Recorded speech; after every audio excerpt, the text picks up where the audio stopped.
នៅវេលារសៀលថ្ងៃពុធទី8ខែតុលាឆ្នាំ2025សម្ដេចមហាបវរធិបតីហ៊ុនម៉ាណែតនាយករដ្ឋមន្ត្រីនៃព្រះរាជាណាចក្រកម្ពុជា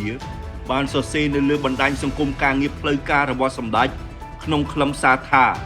កំណត់ហេតុព្រមព្រៀងកិច្ចប្រជុំពិសេសលើកទី1នៃគណៈកម្មាធិការព្រំដែនទូតកម្ពុជាថៃនាថ្ងៃទី10ខែកញ្ញាឆ្នាំ2025នៅខេត្តកោះកុងព្រះរាជាណាចក្រកម្ពុជាចុះហត្ថលេខាដោយឯកឧត្តមនាយឧត្តមសេនីយ៍ទាសីហាឧបនាយករដ្ឋមន្ត្រីការពារជាតិកម្ពុជានិងឯកឧត្តមនាយឧត្តមសេនីយ៍ណត្តផុនណាតផានិតរដ្ឋមន្ត្រីស្ដីទីនៃក្រសួងការពារជាតិថៃបានបញ្ជាក់យ៉ាងច្បាស់ថាបញ្ហាតាក់ទងនឹងការគ្រប់គ្រងព្រំដែនពិសេសពាក់ព័ន្ធនឹងឧបទ្ទវហេតុនៅក្នុងតំបន់ភូមិជោគជ័យឃុំអូ3ជាន់ស្រុកអូជ្រៅខេត្តបន្ទាយមានជ័យព្រះរាជាណាចក្រកម្ពុជាទល់មុខភូមិនងច័ន្ទស្រុកខោកស៊ូងខេត្តស្រះកែវព្រះរាជាណាចក្រថៃ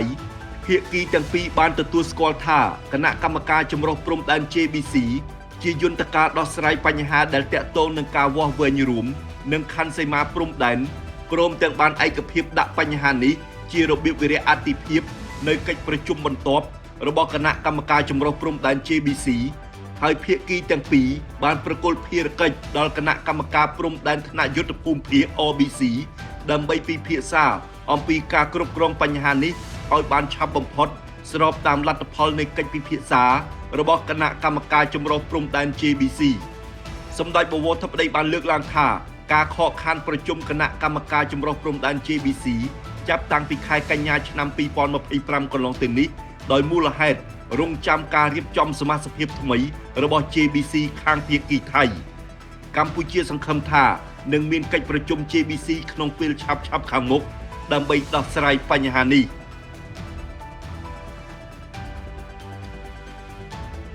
នៅវេលាព្រឹកថ្ងៃទី8ខែតុលាឆ្នាំ2025ឯកឧត្តមបណ្ឌិត Roosevelt Skerrit នាយករដ្ឋមន្ត្រីនៃ Commonwealth Dominic និងគណៈប្រតិភូជាន់ខ្ពស់បានអញ្ជើញមកដល់ព្រះរាជាណាចក្រកម្ពុជាតាមជើងយន្តហោះពិសេស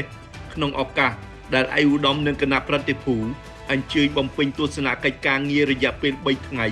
នៅព្រះរាជាណាចក្រកម្ពុជាអញ្ជើញទទួលស្វាគមន៍និងផ្ដល់បដិសណ្ឋារកិច្ចយ៉ាងកក់ក្ដៅចំពោះការអញ្ជើញមកដល់របស់ឯកឧត្តមនាយករដ្ឋមន្ត្រីនិងគណៈប្រតិភូនៅអាកាសយានដ្ឋានអន្តរជាតិដេជោមានវត្តមានឯកឧត្តមសុកសូកេនរដ្ឋមន្ត្រីក្រសួងអធិការកិច្ចនិងមន្ត្រីសំខាន់នៃក្រសួងការបរទេសជាច្រើនរូបក្នុងពេលស្នាក់នៅបំពេញភារកិច្ចក្នុងប្រទេសកម្ពុជានៅវេលាព្រឹកថ្ងៃទី9ខែតុលាឆ្នាំ2025ឯកឧត្តមបណ្ឌិត Roosevelt Skerrit នាយករដ្ឋមន្ត្រីនៃ Commonwealth Dominic និងគណៈប្រតិភូបានអញ្ជើញជួបពិភាក្សាការងារទ្វេភាគី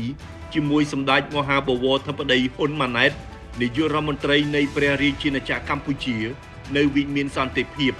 ជាកិច្ចចាប់ផ្ដើមសម្ដេចបវរធិបតីបានចាត់ទុកដំណើរទស្សនកិច្ចការងាររបស់ឯកឧត្តម Roosevelt Skerrit ជាកាលានុវត្តភាពដ៏សំខាន់ដើម្បីពង្រឹងនិងពង្រីកទំនាក់ទំនងនឹងកិច្ចសហប្រតិបត្តិការទ្វេភាគីសម្ដេចបវរធិបតីមានប្រសាសន៍ថាឆ្នាំនេះគឺជាខួបលើកទី15នៃទំនាក់ទំនងការទូតរវាងប្រទេសទាំងពីរ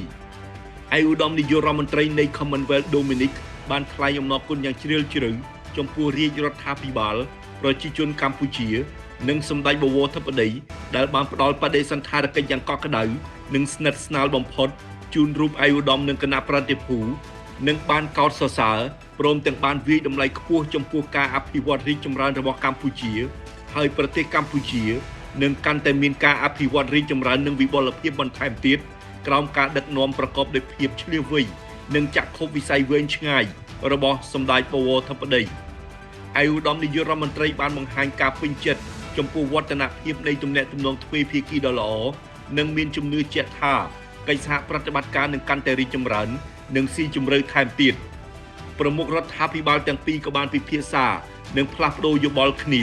អំពីការជំរុញកិច្ចសហប្រតិបត្តិការលើវិស័យសំខាន់ជាអាចនយោបាយការទូតសេដ្ឋកិច្ចពាណិជ្ជកម្មកសិកម្មទេសចរណ៍និងការផ្លាស់ប្ដូររវាងប្រជាជននិងប្រជាជនឆ្លៀតក្នុងឱកាសនេះសម្ដេចបវរធិបតីបានជម្រាបជូនឯកឧត្តមនាយករដ្ឋមន្ត្រីអំពីស្ថានភាពព្រំដែនកម្ពុជាថៃនិងបានគូបញ្ជាក់ពីជំហររបស់កម្ពុជា ក្នុងការដោះស្រាយបញ្ហាព្រំដែនជាមួយភាគីថៃដោយសន្តិវិធីផ្អែកលើកិច្ចព្រមព្រៀងទ្វេភាគីអនុសញ្ញានិងសន្ធិសញ្ញាដែលមានស្រាប់និងច្បាប់អន្តរជាតិឯកឧត្តមនាយករដ្ឋមន្ត្រីបានបញ្ជាក់ថាឯកឧត្តមបានយល់ច្បាស់ពីបញ្ហានេះនិងគាំទ្រចំពោះការដោះស្រាយបញ្ហាព្រំដែនរវាងប្រទេសទាំងពីរដោយសន្តិវិធីថ្នាក់ដឹកនាំទាំងពីរបានអញ្ជើញជាអធិបតីក្នុងពិធីផ្លាស់ប្តូរអនុសារណៈនៃការយោគយល់គ្នាស្ដីពីការបង្កើតកិច្ចពិគ្រោះយោបល់ទ្វេភាគីរវាងក្រសួងការបរទេសនៃប្រទេសទាំងពីរដែលយន្តការនេះនឹងប្រព្រឹត្តទៅរៀងរាល់2ឆ្នាំម្ដងនិងផ្ដោតលើប្រធានបទ 1. នយោបាយការទូតកុងស៊ុលនិងសន្តិសុខ 2. សេដ្ឋកិច្ចពាណិជ្ជកម្មនិងវិនិយោគនិង 3. វប្បធម៌បរិស្ថានការអប់រំបណ្ដុះបណ្ដាលការស្រាវជ្រាវនិងអភិវឌ្ឍនៅវេលាព្រឹកថ្ងៃទី10ខែតុលាឆ្នាំ2025ឯកឧត្តមបណ្ឌិត Roosevelt Skerrit នាយករដ្ឋមន្ត្រីនៃ Commonwealth Dominic និងគណៈប្រតិភូបានអញ្ជើញជួបសម្ដែងការគួរសមជាមួយសម្ដេចអគ្គមហាសេនាបតីតេជោហ៊ុនសែនប្រមុខរដ្ឋស្ដីទីនៃព្រះរាជាណាចក្រកម្ពុជានៅវិមានព្រឹទ្ធសភានៅក្នុងឱកាសនៃជំនួបនេះសម្ដេចតេជោបានចាត់ទុកវត្តមានឯកឧត្តមនាយករដ្ឋមន្ត្រីមកកាន់ព្រះរាជាណាចក្រកម្ពុជានៅក្នុងឱកាសនេះគឺជាច្រកដ៏សំខាន់ក្នុងការពង្រីកទំនាក់ទំនងរវាងកម្ពុជានិង Commonwealth Dominic ឲ្យកាន់តែមានភាពរីកចម្រើនបន្ថែមទៀតរវាងប្រទេសទាំងពីរក្នុងឱកាសនៃជំនួបសន្ទនានេះឯកឧត្តមនាយករដ្ឋមន្ត្រីនៃ Commonwealth Dominic បានលើកឡើងថាកាលពេលឯកឧត្តមនៅជានិស្សិតឯកឧត្តមបានសិក្សាអំពីប្រវត្តិរបស់សម្ដេចតេជោដែលបានតស៊ូជាច្រើនក្នុងការរំដោះប្រទេសកម្ពុជា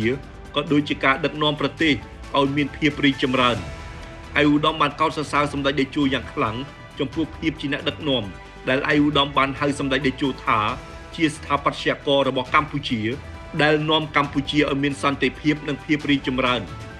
ឯកឧត្តមនាយករដ្ឋមន្ត្រីបានចាត់ទុកសម្ដេចតេជោជាវចនានុក្រមអត្ថាធិប្បាយមួយរូបរបស់ពិភពលោកនិងក៏ជាមេដឹកនាំដែលបានធ្វើឲ្យកម្ពុជាមានសុខសន្តិភាពនិងជាផ្នែកមួយដែលបានធ្វើឲ្យពិភពលោកមានសុខសន្តិភាពផងដែរឯកឧត្តមបានចាត់ទុកសម្ដេចតេជោគឺជាមេដឹកនាំដែលបានចូលរួមចំណែកនៅក្នុងការដោះស្រាយបញ្ហាពិភពលោកជាច្រើនក្នុងពេលដែលសម្ដេចបំពេញតួនាទីជានាយករដ្ឋមន្ត្រីឯកឧត្តមផ្ទាល់និងសហការីពិតជាមានកិត្តិយសណាស់ដែលពេលនេះបានស្ដាប់នៅការចែករំលែកបទពិសោធន៍របស់សម្ដេចតេជោដែលប្រកបដោយគតិបណ្ឌិតនិងជាមេរៀនដ៏សំខាន់សម្រាប់ឯកឧត្តមផងដែរសម្ដេចតេជោបានអរគុណឯកឧត្តមនាយករដ្ឋមន្ត្រីដែលបានចាប់អារម្មណ៍ពីប្រវត្តិរបស់សម្ដេច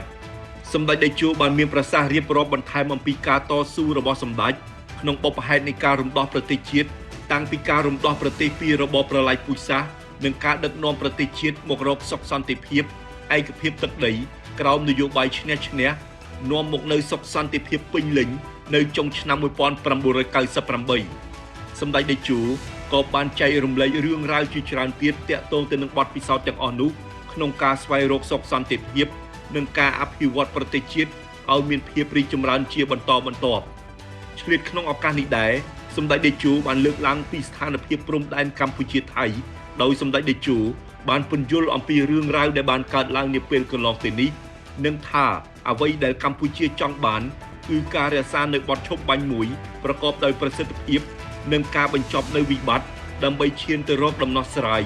និងទៅរកប្រក្រតីភាពឡើងវិញដោយប្រទេសទាំងពីរធ្លាប់មានពីមុនមកនៅវេលាល្ងាចថ្ងៃទី12ខែតុលាឆ្នាំ2025សម្ដេចមហាបវរធិបតីហ៊ុនម៉ាណែតនាយករដ្ឋមន្ត្រីនៃព្រះរាជាណាចក្រកម្ពុជា